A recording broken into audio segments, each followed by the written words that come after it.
The story of Tony Ferguson is one of brilliance, madness, violence, and tragedy. Maybe the most heartbreaking fall in UFC history. There was a time when Tony Ferguson wasn't just winning, he was destroying people, bleeding them, breaking them, walking them into chaos with elbows, unorthodox movement, and an engine that never quit.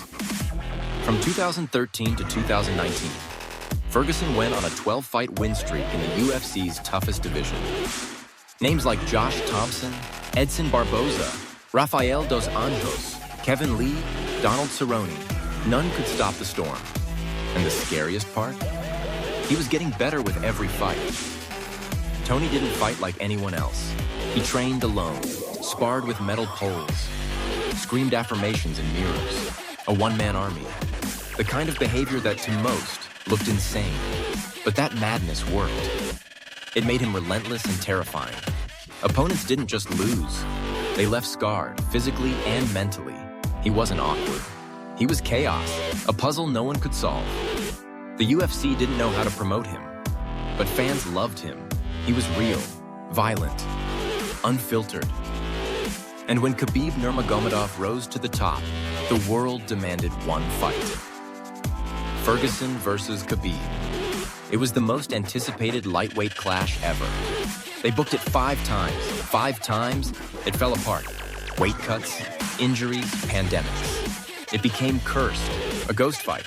And maybe that curse broke Tony before Khabib ever could. Because while Tony waited, trained, and hoped, the division evolved. Time passed. And the damage from years of war caught up. Then came UFC 249. Khabib was out. The UFC offered Justin Gaethje, interim title on the line. Ferguson accepted. He cut weight twice in 1 month. Twice. No one does that. May 9, 2020, Ferguson vs. Gaethje. Tony started sharp, landed clean, dropped Gaethje at the end of round 2. Momentum was his, but Gaethje didn't break. He adjusted. And what followed was one of the most precise, punishing beatdowns in UFC history. Gaethje's punches were missiles. Tony's movement faded, his face swelled, legs wobbled. By round 5, he was absorbing clean shots with no answer. Herb Dean waved it off. For the first time, Tony Ferguson was stopped. That moment changed everything. After that night, Ferguson was never the same. Next came Charles Oliveira. December 2020. Oliveira took him down, dominated him, nearly broke his arm. Tony wouldn't tap, but he never threatened. Then Beneil Dariush. Same story. Controlled, shut down, outclassed. The mystique? Gone. Then Michael Chandler, May 2022. Ferguson started hot, dropped Chandler in round 1. Maybe this was it, the return. Then came round 2, a front kick to the face.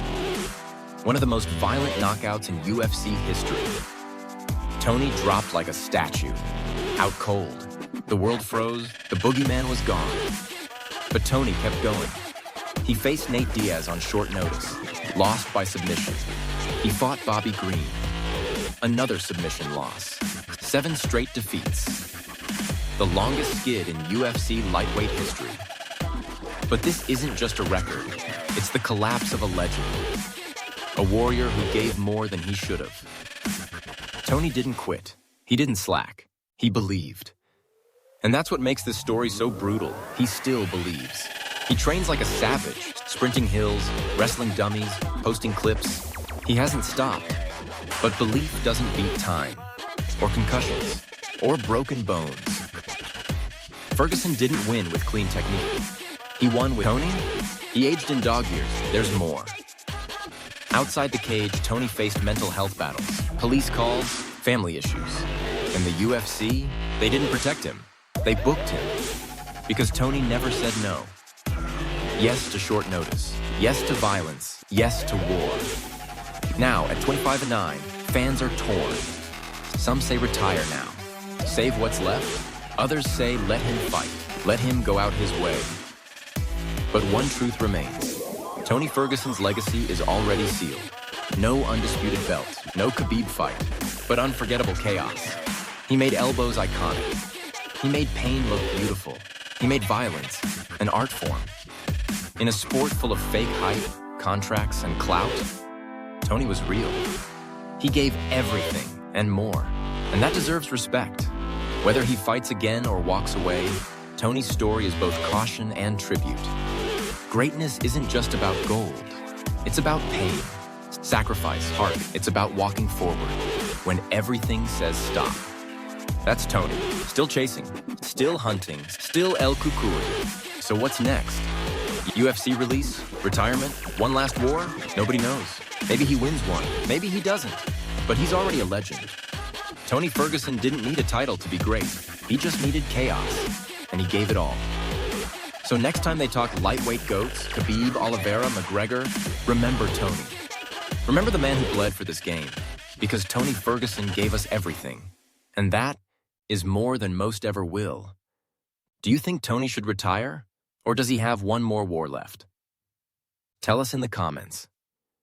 And if you've ever screamed at the screen during a Tony Ferguson fight, smash that like button. Subscribe for more real stories from the fight game. This is Global Combat Arena, where legends rise and sometimes fall.